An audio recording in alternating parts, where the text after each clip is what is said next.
Next up are sweet peas. So this is variety Royal Mixed, and these I'm going to be planting in this tray here. So I'm going to be trying something a little bit different today.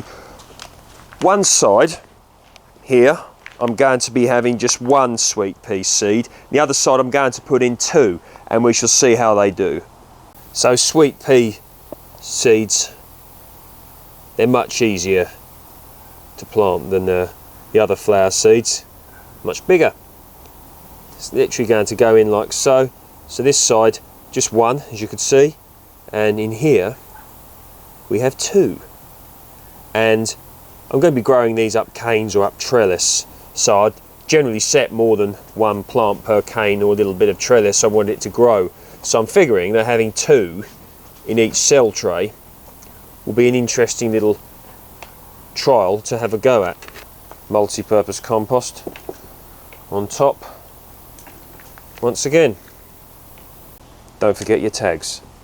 So these are all going to be going on an indoor windowsill in order to germinate. So when watering now, give them plenty of water. Make the growing medium, the compost, fully wet.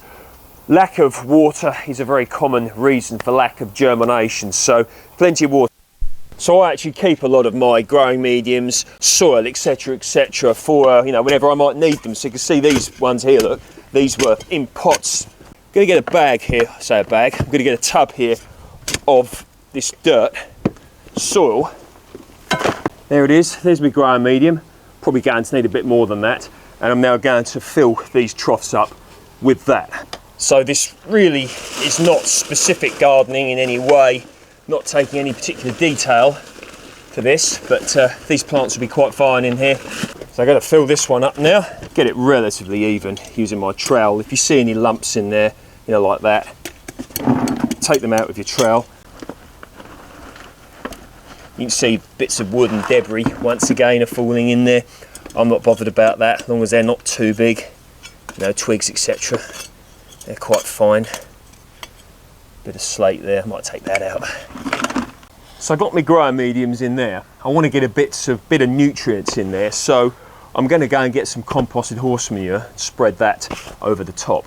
So if you're going to buy a growing medium, let's say you don't have your own one to use or whatever, you could put in there some bought compost. You could maybe buy a bit of multi-purpose compost, maybe mix it with some topsoil, which you can buy as well. You could buy topsoil, you could make your own compost in a compost bin. I've got various videos on that. You can make that, you can put that in. You could ask someone, one of your friends maybe, who's got a bit of spare soil, get some horse manure, compost it yourself. So many different options here, and it's important to do what's right for you. I happen to be quite a sort of keen veg grower, fruit grower, etc. So I've generally got plenty of manure lying about, but make sure your growing medium is fertile and well draining, and your flower plants in general in fact should do really well in them growing mediums. So what I'm going to do now is just fill up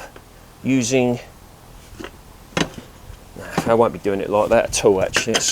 I'll pick it up and just do it like this. So I'm putting a bit here. So one good thing about doing this is taking on the principle still of always adding to your growing mediums, always putting more nutrients into them. Very important, particularly for you want gardening, allotmenteering, fruit growing, veg, flower growing, whatever, to be a long-term thing that you want to keep doing, keep building and adding to your growing mediums whenever you can.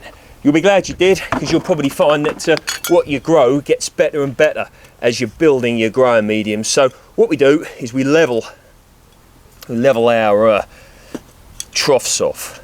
So we have our sweet peas here, variety Royal Mixed. So look at these, germinated okay.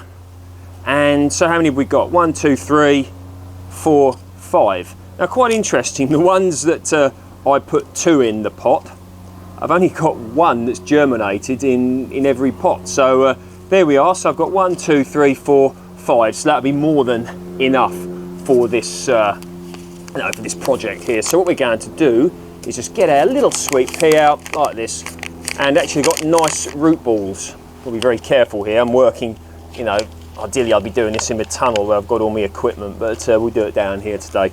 So there we are. That's what we've got. Nice root ball like that. Have a look, pretty good. So they're going to need this trellis at the back here to climb up, and all we're doing is setting them in. So I'm going to put them in up until just about where the sort of stems, whatever, come out the ground. I've generally found sweet peas, etc., not to be too fussy about sort of depth placement. Put them in nice and firm. If you want, you can get your hands and just sort of start guiding them up the canes, up the trellis rather. You could even tie them with string or twine if you wanted. I'm not going to be doing that. I can't, you know, I'm not going to be doing that because they'll find their own way. So there's another one there, look. And we'll put him in like that, look. Just down there, once again, exactly the same procedure. In fact, I'm going to have, I'll put all three in this one here, why not, hey? So that can go in, just like that. And this one here in the middle. I've got me tag here, I'll put that in there just so I remember what sweet peas I'm growing. So I've got my compost in here, so always adding to growing mediums. And put that in there, that'll be just fine there. Just you know, level that out.